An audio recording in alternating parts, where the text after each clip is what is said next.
Hello everyone, I'm Dr. Naveedul Hassan Sayyed and the topic of today's lecture is merits and demerits of written constitution یعنی تحریری دستور کی خوبیاں اور خامیاں۔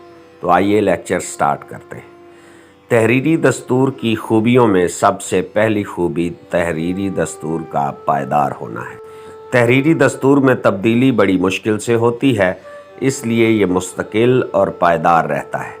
ہر آنے والی حکومت اپنی پسند کی تبدیلیاں لا کر اسے اپنے مفادات کے مطابق ٹال نہیں سکتی۔ اگر غیر تحریری دستور ہو تو حکومت وقت اپنی ضرورتوں کے مطابق اس کو ڈال سکتی ہے۔ وفاقی ریاست کی ضرورت۔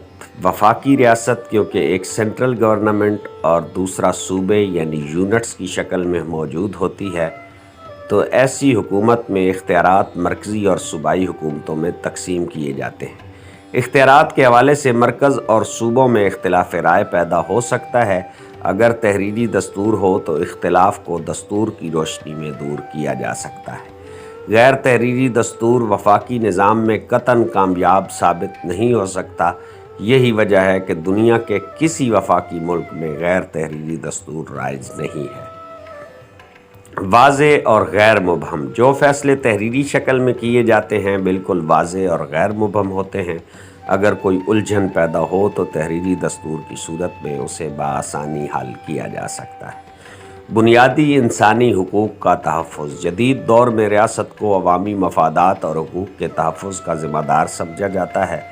دستور عوام کے بنیادی حقوق کی حفاظت کرتا ہے اور انتظامیہ پر فرض عائد کیا جاتا ہے کہ وہ شہریوں کے بنیادی حقوق کی ضمانت دے، بلکہ انہیں یقینی بنانے کی کوشش میں لگی رہے۔ غیر تحریری دستور پوری طرح حقوق کی حفاظت کی ضمانت نہیں دے سکتا۔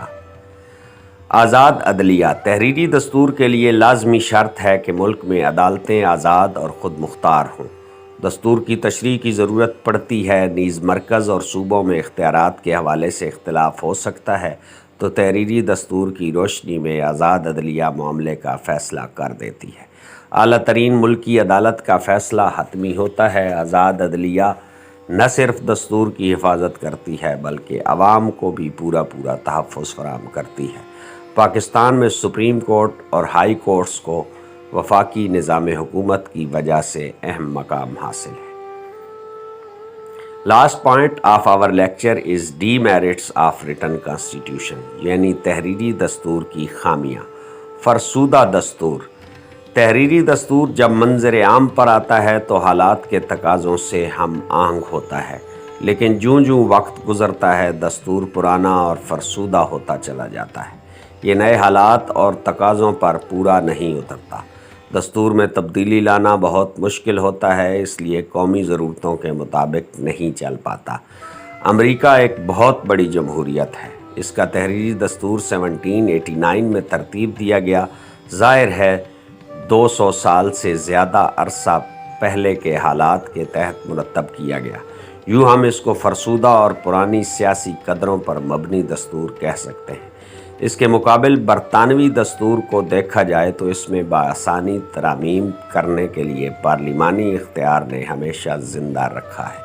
یہ آج بھی جدید ترین ضرورتوں کی تکمیل کرتا دکھائی دیتا ہے۔ حکومت پر پابندیاں۔ تحریری دستور میں حکومت اور اس کے شعبوں کے اختیارات کا دائرہ کار متعین کر دیا جاتا ہے۔ حکومت کو دستوری اصولوں کے تحت لگائے گئے دائروں میں رہنا پڑتا ہے، جس سے حکومت کی کارکردگی متاثر ہوتی ہے یا ہو سکتی ہے، اور یہ اپنے کئی ترقیاتی منصوبوں پر عمل پیرا نہیں ہو سکتی۔ اس کے برعکس غیر تحریری دستور میں حکومت کو اپنی کارکردگی بہتر بنانے اور ہر مناسب قدم اٹھانے کی بہتر آزادی ہوتی ہے۔ حکومت کو بعض نئے مسائل اور حالات سے عہدہ برا ہونے میں مشکل پیش آتی ہے کہ وہ اپنی کوششوں سے قوم و ملک کو جدید ترقی سے ہمکنار کر دے۔ تحریری دستور میں اپوزیشن کو موقع ملتا ہے کہ وہ حکومتی جماعت کی اچھی تجاویز کو بھی دستور کے حوالے سے ناکام بنا دے۔ عدلیہ کی آمریت۔ تحریری اور استوار دستور میں عدلیہ کو آئین کی تشریح کے اختیارات ملنے کی وجہ سے مقننہ اور انتظامیہ پر برتری حاصل ہو جاتی ہے اور بعض اوقات عدلیہ کی آمریت بھی قائم ہو جاتی ہے۔ امریکہ میں صدر اور سپریم کورٹ کے درمیان تناؤ کی کیفیت پیدا ہوتی رہی، اب بھی ایسا ہوتا ہے۔ امریکہ کی پارلیمنٹ جو قانون بڑے غور و فکر اور بحث کے بعد بناتی ہے، سپریم کورٹ کے اکثریتی جج اسے مسترد کر دینے کا اختیار رکھتے ہیں، جس وجہ سے سپریم کورٹ کو کانگریس کے تیسرے ایوان کا نام دیا جاتا ہے۔ عدلیہ کا آمرانہ انداز جمہوری اداروں کی کارکردگی کو متاثر کرتا ہے۔ بنیادی حقوق کی حفاظت۔ تحریری دستور کے حوالے سے کہا جاتا ہے کہ یہ عوام کے بنیادی حقوق کی حفاظت کا ضامن ہوتا ہے، لیکن اس بات کی کوئی ضمانت نہیں ہوتی کہ ان کا ضرور احترام بھی کیا جائے۔ دراصل افراد کی آزادی کا انحصار زیادہ تر آزاد عدلیہ پر ہوتا ہے۔ یہ شرط تو غیر تحریری دستور میں بھی پوری کی جا سکتی ہے۔ مثلاً برطانوی دستور غیر تحریری ہے، لیکن وہاں حقوق کے تحفظ کے حوالے سے برطانیہ کو ایک درخشاں مثال سمجھا جاتا ہے۔ ہنگامی حالات میں غیر مؤثر۔ تحریری دستور ہنگامی حالات میں غیر مؤثر ہوتا ہے۔ فوری اقدامات کے لیے آئین میں جلد ترمیم نہیں کی جا سکتی، جو قوم اور ملک کی ترقی میں رکاوٹ کا باعث بنتا ہے۔ حکومت کی مفید پالیسیاں بھی رائج نہیں ہوتیں۔ اپوزیشن دستور کا سہارا لے کر حکومتی جماعت کو بہتر فیصلہ کرنے میں مشکلات پیدا کر سکتی ہے۔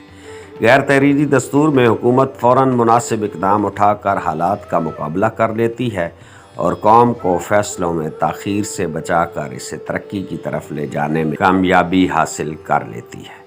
انقلاب کا خطرہ۔ تحریری دستور میں جب اکثر لوگوں کی خواہش اور بدلتی ہوئی ضروریات کے مطابق ترمیم نہ ہو سکے تو قدامت پسند عوام پورے نظام کے خلاف اٹھ کھڑے ہوتے ہیں۔ وہ دستور کو ختم کر کے نیا دستور بنانے کا مطالبہ کر لیتے ہیں۔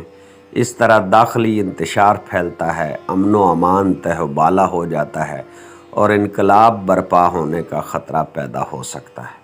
حکومت کا تختہ الٹ کر نئی قوتیں سامنے آتی ہیں اور قوم کو بڑے چیلنج کا سامنا ہو سکتا ہے۔